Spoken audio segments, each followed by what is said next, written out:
Good morning. We're with the lovely, handsome, new haircut Darryl Worley at CMA Fest. How are you this morning, Darryl? I'm doing good. Yourself? I'm doing fine, thank you. Thanks for taking some time. I know you're busy today with your party.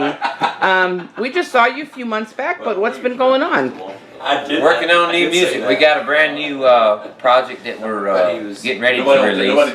It's a greatest hits thing, and sorry about that. All right. They're doing what I told you they were. I know, boys will be boys.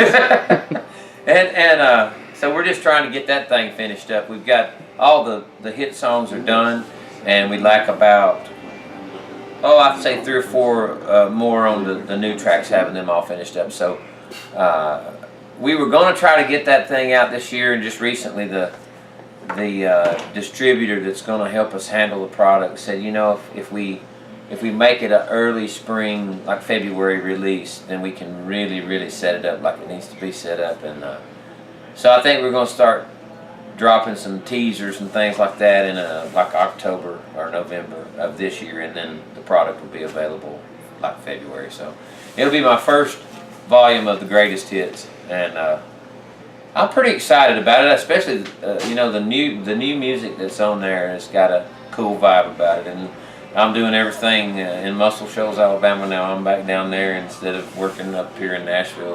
We just moved back to the farm, so and I've been just eating it up, because I haven't worked with those guys down there in a lot of years, and it just, we didn't miss a beat. I just fell right back in, and it's very cool. We're having a blast with it. So. How many years have you done Fanfare CMA Fest?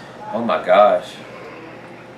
I want to say that I think I came out and did something. My very first year was really before the first single, which was '99. So that's a lot of years.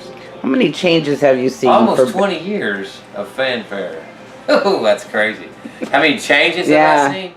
You know, I was out at the fairgrounds. I was one of those guys. I was in this early enough to do my first couple or 3 fanfares out there, and then it moved downtown, you know, and became CMA Fest, and so obviously that was a huge change. And I mean, there's people still out there running up and down the streets going, I wish it was like it used to be, you know. But of course, I've seen, you know, the CMA more involved and less involved, and you know, we saw it go through that thing where Kicks went to the, you know, he's on the board, I guess, and he went to them and said, you know, you got all these people in town working for free, you should pay the people when they come to do these shows and stuff. So that changed, and you know, people actually started getting paid for playing Fanfare. I don't mean a lot of pay, but it makes it a little bit better to be a part of all of this when you can, maybe it helps you afford to be able to pay your guys a little something for the day.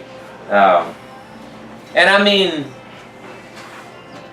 I don't think a lot has changed about the CMA. I mean, it's one of those organizations that has its share of politics and all that kind of stuff. And you know, I tried to do all the right things in the early days of my career, and you know, court the CMA and buy them lunch and cater whatever, try to, you know, form a relationship. And I don't think that I was ever really like their, you know, I don't know how to say it. I was probably not cut out of the exact mold of what they were looking for to get behind and push for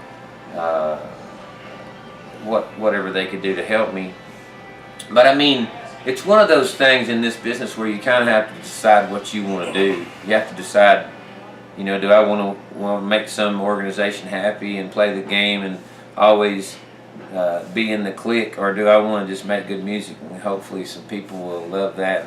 And that's I chose B. So and we're glad you did. But the fest is fun. I mean, it's a good time for the fans to get into town and, you know, have some hang time, and we'll have a room full of them here in a few minutes.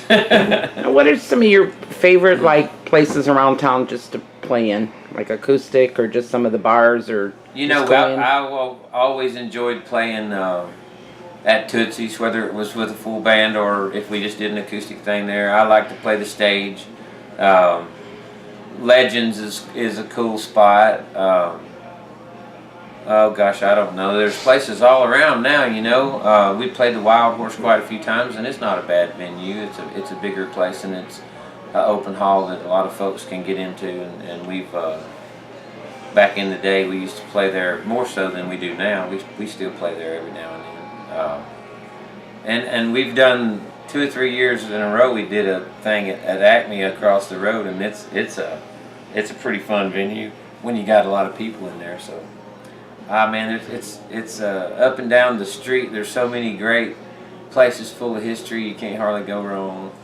So, have you been to any like the museums, the George Jones Museum yet, or the Patsy Cline museums here? I went out to George's immediately, like right after it opened, because Nancy had called us and said, you know, come and check it out when we, you know, get it all ready.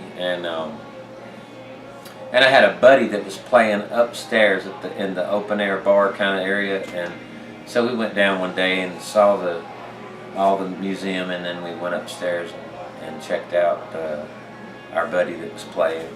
I haven't seen the Patsy Cline, and I guess they just rolled out some new stuff at the Hall of Fame too. With I guess it's the Highwaymen, you know, or whatever, and I think they call it. Oh, I'm not sure. Something in Armadillos. Yeah, I know. I haven't seen it, but I've heard some people talking about it. I wouldn't mind going to see that. Now I know they're they're creating a Merle Haggard museum. I didn't know that. Yeah. I'm not sure. That'll be amazing. I'm not sure exactly where. I don't quite remember, but I've been to Johnny Cash's museum, and that's an amazing place to go through. But so, what do we got going on the rest of the year? Any more USO trips or anything like that coming up? We're just touring, you know, do as many gigs as we can. I've got a couple of trips overseas. We're going here in a couple weeks to Italy and maybe Norway and some other places out there. There's some guys over in Europe that have put together a really hot little country band, and they get us a few gigs throughout the season, and we run over there and do those shows with those guys, and then turn around and book it back to the States. So I got some traveling to do, and then just whatever's on the books here, and getting down to the shows and get this music finished up, wrapped up for this project, and get that out there. I think that's that's probably number one on the priority list, and we'll come right back real soon behind that with the new. The second volume of the greatest hits as well. So. Well, you're going to be pretty busy. Yeah, we got a lot to do. Well, we're glad you took some time for us today. We're looking forward to this party. Because, you know, the word party and Darryl Worley goes together. All right, thanks, Darryl. Enjoy the rest of CMA Fest. Thank you.